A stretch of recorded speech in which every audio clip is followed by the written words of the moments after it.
kawali. Ayan, pinaltan ko na yung kawali mo. Sa kakaldero.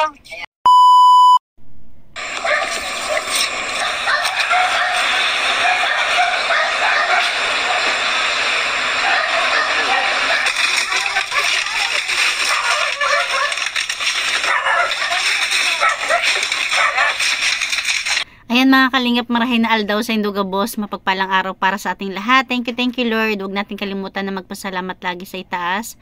At syempre, thank you sa ating ama na kalingap, Kuya Bal Santos Matubang, sa kanyang may bahay, Ate Edna Vlogs at Kalingap Rab. Ayan, support natin yung kanilang mga channel para dun man lang is makatulong tayo sa kanilang mga pabahay, sa kanilang mga beneficiary. Kaya ito, bali, itong papanoorin natin is kung mapapansin natin, may ginibia silang bahay. Ayan, tumutulong na nga si Kuya Bal. Ayan, kaninong bahay ba to? Tara, sabay-sabay natin panoorin at ma-inspired.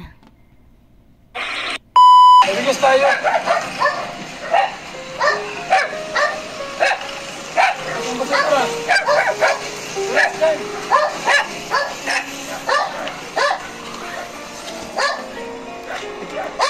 Ayo.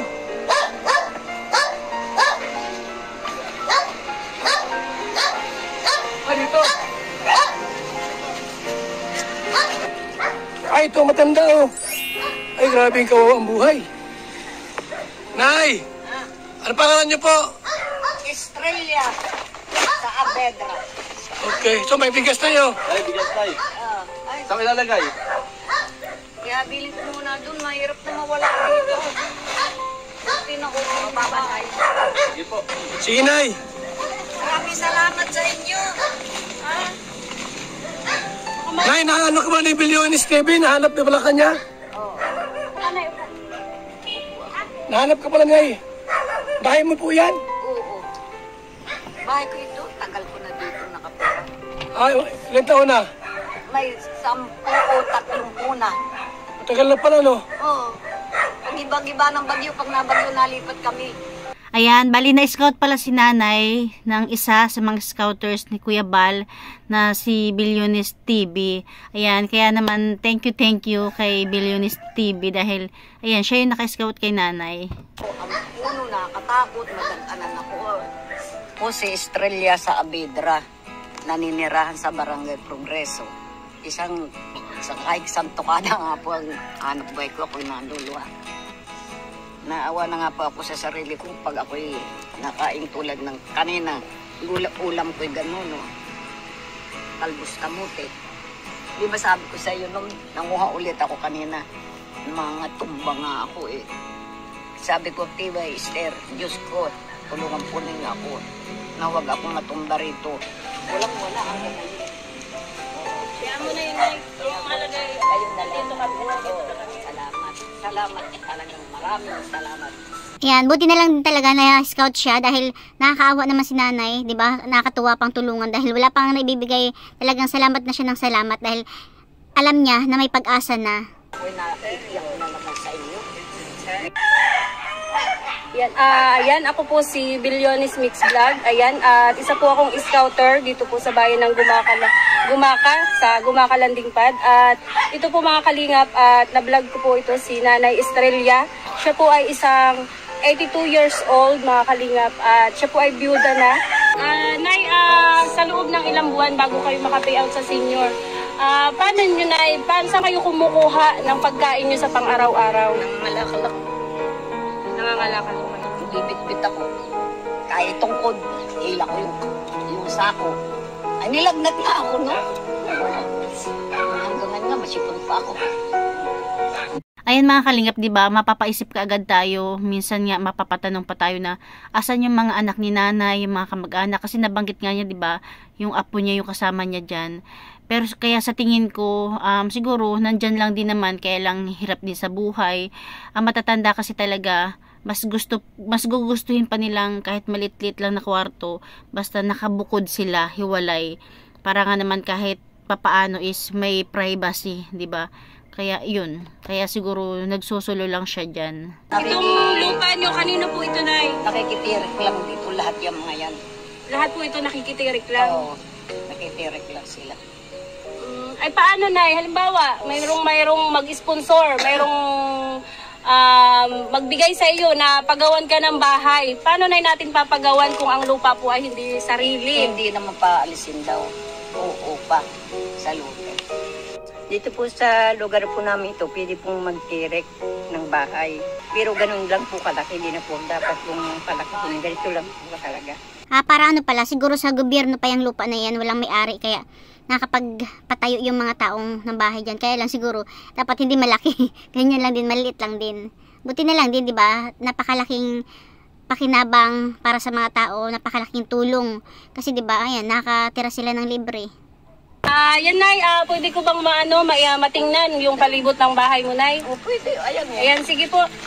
Ayan, natin. na ito po. Po ang sitwasyon ng bahay ni Nanay Estrella. Yes, city na bahay pa po siya, mga kalingap.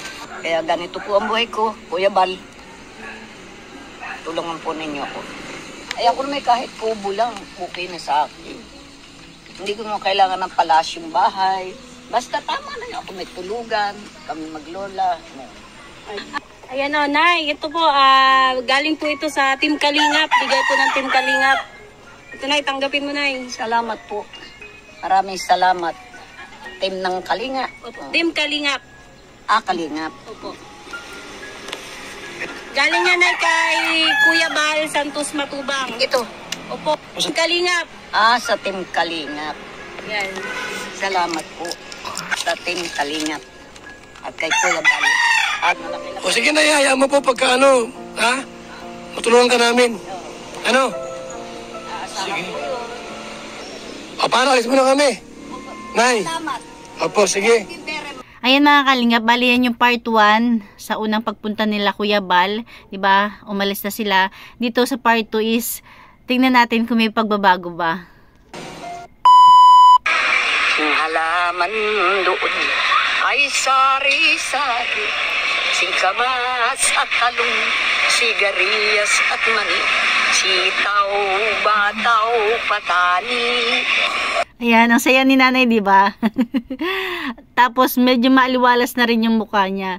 Ito, alamin natin kung bakit. May dos pa po yun eh. Jeez, okay.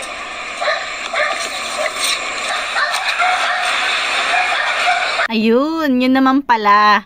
Nagsusukat na ng nagsusukat na para sa bahay ni nanay, di ba?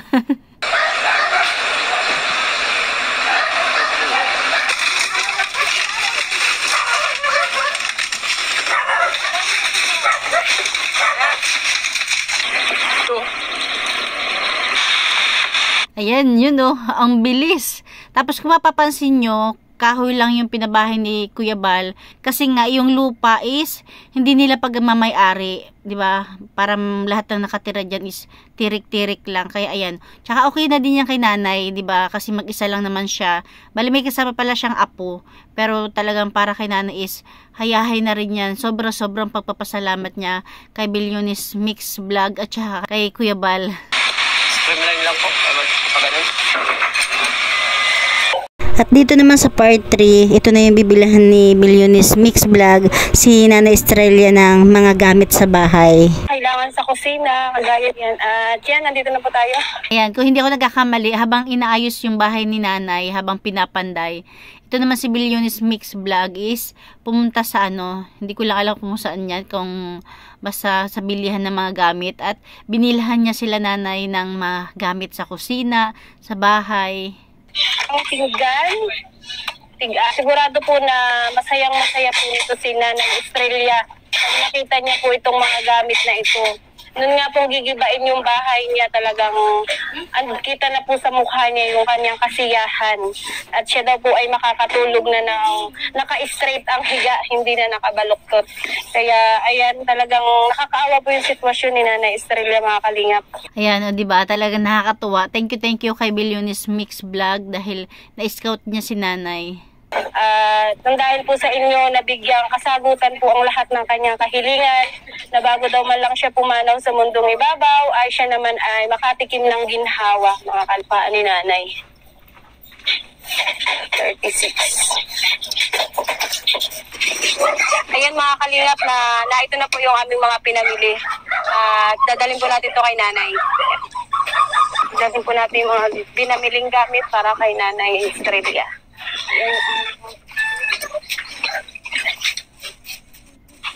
Ay wow, di ba?